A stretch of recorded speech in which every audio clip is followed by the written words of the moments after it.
Guys, আজকে একটা নতুন রেসিপি নিয়ে আমরা এসেছি। সেটা হচ্ছে তেল কই। দেখো, এখন তেল কই মাছ দেখতে পাচ্ছ। তো কই মাছগুলোকে প্রথমে আমরা নুন আর হলুদ দিয়ে ভালো করে কিন্তু আমি ম্যারিনেট করেছি। কই মাছের মধ্যে একটা লালা জাতীয় পদার্থ থাকে, সেটাকে ভালো করে তোমরা কি করে বলতো, নুন দিয়ে ভালো করে পরিষ্কার করে। এটার মধ্যে একটা মশলার পেস্ট করে নিয়েছি। আদা বাটা, জিরে বাটা, টমেটো আর কাঁচা লঙ্কা আর একটু জল দিয়ে ভালো করে আমি বেটে নিয়েছি। আর যেটা লাগছে, নুন, হলুদ, ধনের গুঁড়ো আর রেড চিলি পাউডার, শুকনো লঙ্কার গুঁড়ো, কাশ্মীরি শুকনো লঙ্কার গুঁড়ো অ্যাড করতে পারে। আর হচ্ছে সানরাইসের গরম মশলা আর একটু অল্প একটু চিনি, যেটা আমি রান্নার মধ্যে অ্যাড করব। এবার আমি একে একে কই মাছগুলো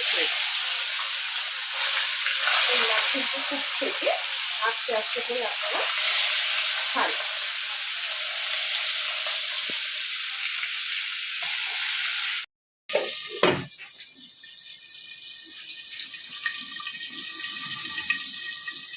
এবার মাছগুলো ভাজা হয়ে গেছে। এবার একে একে আমি মাছগুলোকে তুলে দেব। ভালো করে ভাজতে হবে মাছগুলো, একটু কাঁচা থাকলে একটু প্রবলেম হয়। এক এক করে আমি মাছগুলো তুলে দিচ্ছি। আমার বাকি যে মাছগুলো ছিল সেগুলো ভাজা হয়ে গেছে। গোটা শুকনো লঙ্কা ফোড়ন দিয়ে দেবো। ব্যাস, বেশি দেবো না, অল্প একটু দেবো। তারপরে যে পেস্টটা আমি করেছিলাম ওটা আমি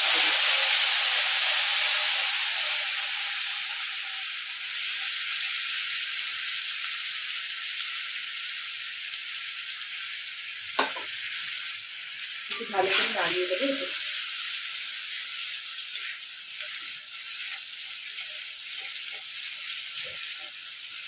গ্রেভিটা পুরো তেল তেল টাইপের হবে।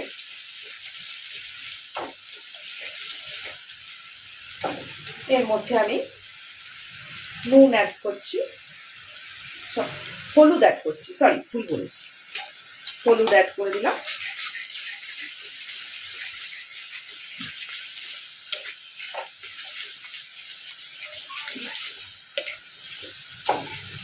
অল্প ধনের গুঁড়ো অ্যাড করলাম, এই 1 টিস্পুনের মতো।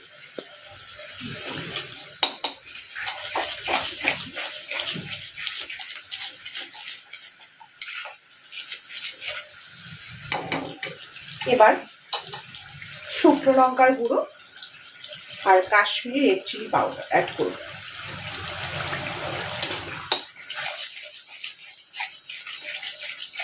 এবারে ভালো করে কষিয়ে, ঢাকা চাপা দিয়ে ভালো করে কষিয়ে নিতে হবে।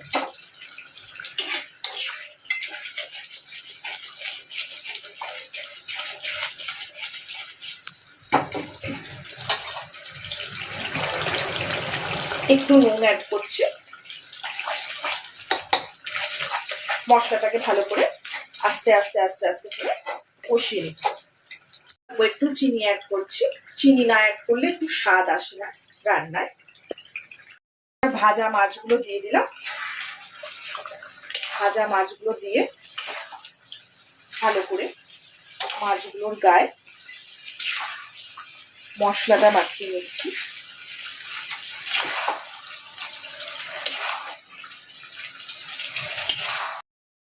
এবার আমি একটু বাটি ধোয়া জল দিয়ে দিলাম, দিয়ে একটু নাড়িয়ে চাড়িয়ে মশলাটা একটু ভালো করে নাড়াবো।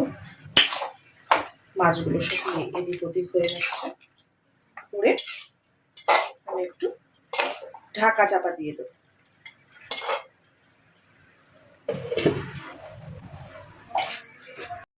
5 মিনিট হয়ে গেছে। এবার গরম মশলার গুঁড়ো দিয়ে, সানরাইসের গরম মশলার গুঁড়ো দিয়ে আমি গ্যাসের ফ্লেমটা অফ করে নামিয়ে দেব।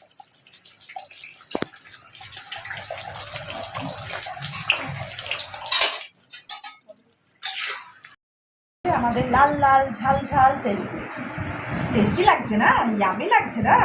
যদি ভালো লাগে তাহলে লাইক, শেয়ার আর সাবস্ক্রাইব করবেন। টাটা।